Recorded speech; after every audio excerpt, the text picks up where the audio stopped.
Yes, we're here in Iceland at the Paradox Convention, and we're going to talk about a game called Impire, which is a game that happens in the Majesty universe, but it's kind of more like a metal-flavored version of it. It's kind of like a dungeon crawler with RTS elements, I guess.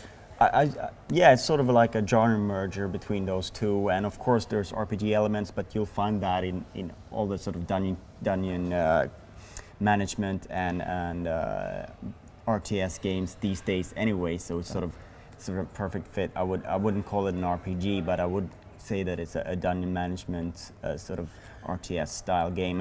And the difference between a typical dungeon management game and this one is that it sort of controls like an RTS in terms of how you move your troops, the battles, and the fact that you actually go outside the dungeon and you fight. Yeah, exactly. It has this world map element where you send out like raiding parties, and then you don't really control them. Not in at least the tutorial that I played, but you kind of send them out, and then you can go back into your dungeon, and then they report back when they've gotten there and they've achieved the objective. That's sort of like the overworld outside the dungeon. Then there is actually, once you've sort of completed one dungeon, you will open up a gate out to sort of a battleground, a battle area where you're actually going out with your troops and doing sort of RTS combat and stuff. And that's also how the multiplayer plays out. Is one of those sort of battle areas that opens up in the middle of different dungeons. Yeah, so you construct your dungeon and you need all your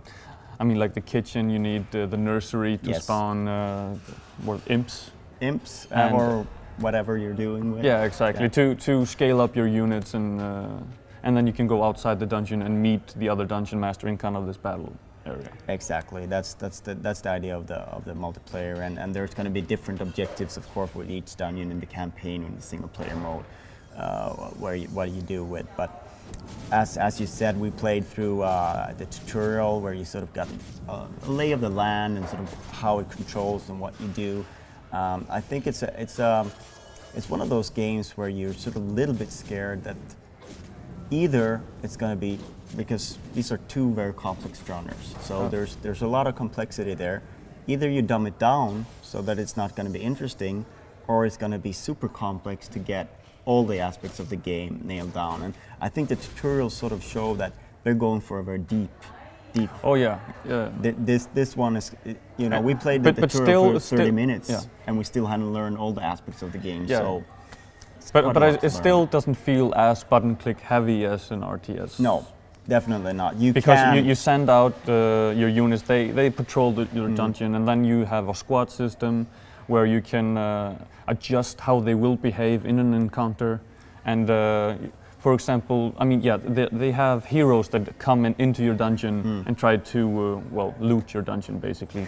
So you need to snuff them, and then you can adjust like beforehand, you can adjust that, well, you won't kill them, they'll take their maimed bodies into the torture room and you know, get some information, I guess, so that you can later scale your units or get new units even.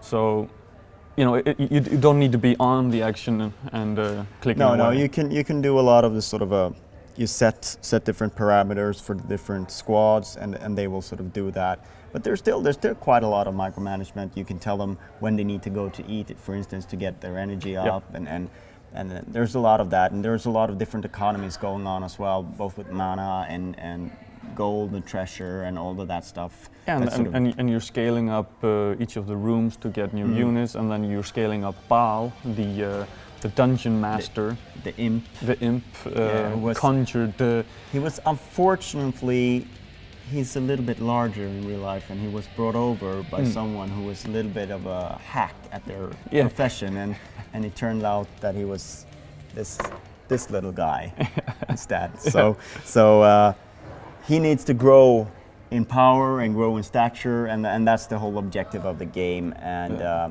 And in there you touch upon a little bit about the humor in the game, which they have cutscenes where the narrator that is giving you objectives and teaching you how to play the game in the tutorial is the conjurer, which has this power over you even though he's, well, a lesser mortal. Yeah. So there is this kind of funny interaction. Baal keeps, trying to, I don't know, explain to him just how powerful he actually is, but he just hears it like kind of squeaks and completely ignores what he's.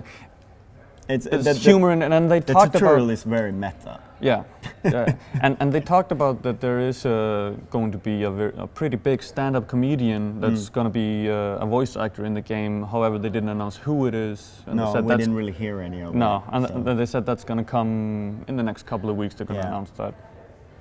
And then, of course, you have what I personally enjoy a lot of heavy metal references. It's almost like a little bit of a brutal legend in there.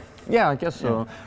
Yeah, I mean, I didn't see it's going to be as humorous. No. It's going to be more like references in a little bit less. It's like names of things and maybe some dialogue, stuff like that. Yeah. But that's certainly looking like a game that has a lot of potential.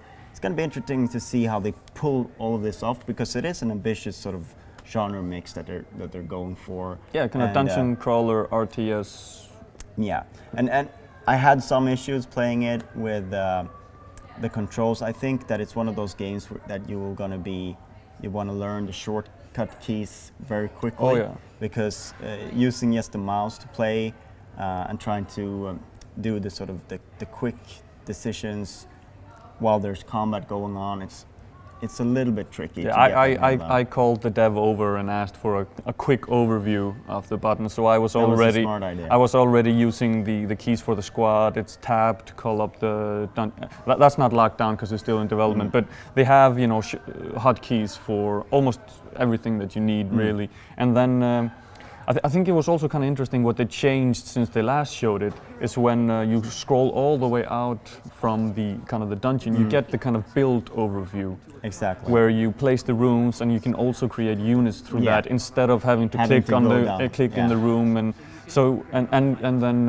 you go up in the corner and you assign a squad, and then you can press 2 and then teleport them when you've learned that skill. So it quickly becomes easier to play while still being more complicated. Yeah. So it's going to be fascinating to see just how deep that's going to get. Because like you said, we only had half an hour tutorial that we played.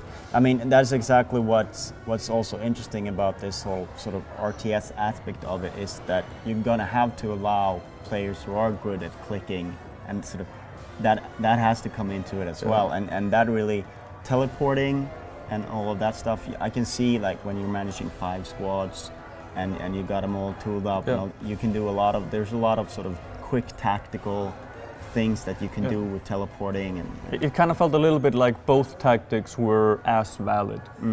You could, like, you played it basically only with the mouse, and even though you had some problems with it, it's still a viable way to play it.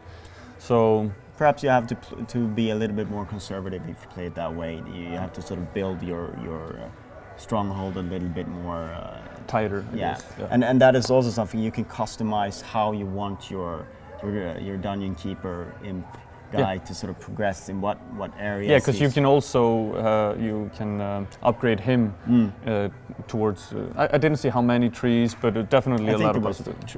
3 main trees. Okay. But I guess you can mix and match a little bit where you want to. Yeah.